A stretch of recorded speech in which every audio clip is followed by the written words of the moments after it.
Okay, recently, Elvis Ammo did a video about using anti-seize on the molds. I don't know if you can see this or not. Okay, let me get this in the camera. I don't know if you can see that or not. There's a little bit of anti-seize right here. I put anti-seize around this bolt in between these handle halves. I can get this thing to focus. And that keeps this moving really smooth. And they're not loose. They're nice and tight. But that anti-seize is a high temperature lubricant. Let me see if I can get this on the camera. I'm really messing this up. And I also put some anti-seize. Come on, focus, camera. Do some anti-seize underneath this bolt here. Underneath the nut. In between the handles. I also use anti-seize, if I can get this to focus, on this set screw, and also on this bolt here that holds your sprue plate in. You don't want to use a lot. You'll notice there's none on the bottom side of the sprue plate because that could eventually migrate into the cavities. Come on, I'm just trying to do this all by myself here. Normally I have my wife with me, but she's out getting some things for my Henry. So these cavities are nice and clean. Just a minute.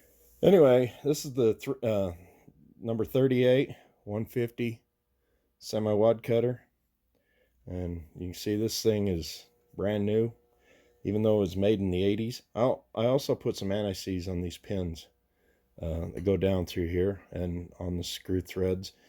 As this gets hot and it gets used, don't want any rust to accumulate on any of this, and the anti-seize is a good rust preventative too.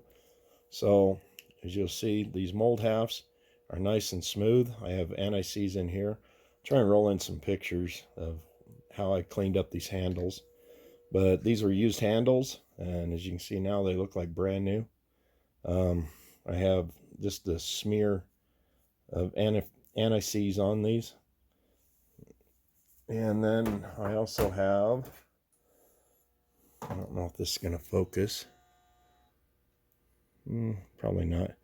The number 38 148 wad cutter. Now look, here's a little bit of anti-seize right there from when I put it on the bolt, but you'll see there's nothing on top of this or on the sprue plate. So, and the sprue plate moves just slick as butter, even though it's tightened down. And again, on the set screw here. And I did the same thing with these handles. So once again, they're nice and smooth. They're like butter. As I use them, they'll get even better. And my mold halves are very easy to move. They're not binding up anywhere.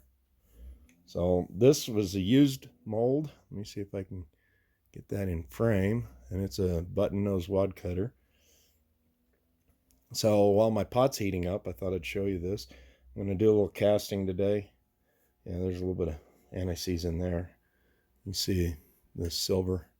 So I'll wipe all that off before I get going. But I don't want any of the anti-seize to get down into the cavities or anywhere around where the lead's going to be. That would be contamination. Yeah, there's a little bit of anti-seize right here. I didn't get wiped off all the way. But anti-seize is a good friend. People use two-stroke motor oil.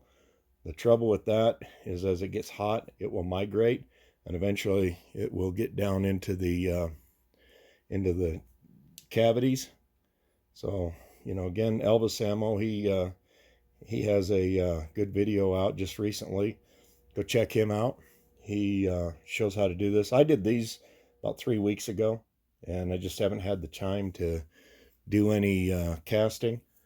Today I'm going to do some casting on these two, on the button nose wad cutter and on the semi wad cutter. Not that I really need 358 bullets, but this is something that I want to send these up to a friend of mine in Idaho, and I've got a bunch of other bullets cast for him, so I'm going to be sending those up to him, and hopefully he and his shooting companion will get an opportunity to use those. So I'm going to end this here. I'll try and roll in some pictures of the process when I clean these. And I used, since this one was used, and these have been sitting around for a long time, even though this one is still new, it could have some contamination in it just from atmosphere and stuff. So I soaked both of the mold halves in hot water and Dawn and scrubbed them out, and then I used some acetone to finish wiping them. Then I put my anti-seize on, making dang sure that I didn't get any here on the surface, so where it would migrate into the cavities and cause contamination. And I have my hot plate warming up. Let's see, I think I need to turn it up a little bit more. It's about 250 degrees. I want this to be at 400 degrees. I'll heat cycle these molds at 400 degrees, and then I'll take them out and cool them, and then I'll heat cycle them one more time. And by that time, these should be perfect to cast with, and it'll take about that much time for my lead to get hot in my pot. And this is hot, so be really careful that this is to trap the heat down in. Some people will just lay their molds on top of it, but the heat's just escaping. So you got to run this dial a lot hotter than what you normally would. And then you see I've got my welding gloves and my work gloves here. I use these when I'm casting. I also have an apron that I wear. It's just a cloth apron, but it'll keep the hot lead off of my clothes and off of my skin. But this is my casting table. I think I showed people this before. I did a video on it. And this is just an awesome table. It's 6-foot stainless steel. I got this at Costco, and it wasn't cheap, but it's still pretty good. Now I'm going to turn my ventilation back on. I'm doing this in the basement. It's really windy outside, too windy to go fly my drone. So, and I'm going to have a video coming up on some flights I did with the drone too. Yeah, I know, maybe some of you aren't into drones, but I'm going to use that as my some of my camera work, my videography with my shooting. But okay, I just wanted to show you that. Go check out Elvis Ammo's video and tell him that I sent you over. It doesn't matter. But Elvis is really a good guy. He took a break, and now he's back. So I'll show you how these bullets come out when I get casting with them. One other thing I want to tell you, when you've got a button nose wad cutter like this, when you're sizing it, if you're using the Lee push-through sizer, put it in upside down. There's a reason for that. Run it through upside down with the button down. Button nose down. Let's see if I can get this without dumping these all over. The reason being, you've got a sharp shoulder right here. If you run these up this way, it'll be pulling the lead down. If you run them up this way, it'll be pulling the lead again down, but towards this sharp shoulder, and it'll keep it sharp. And that's what gives the wad cutter such an amazing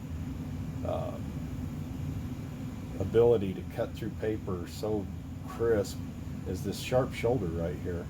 So if you run these through with the button on the bottom towards the stem, run them through like that, you will keep a sharp shoulder.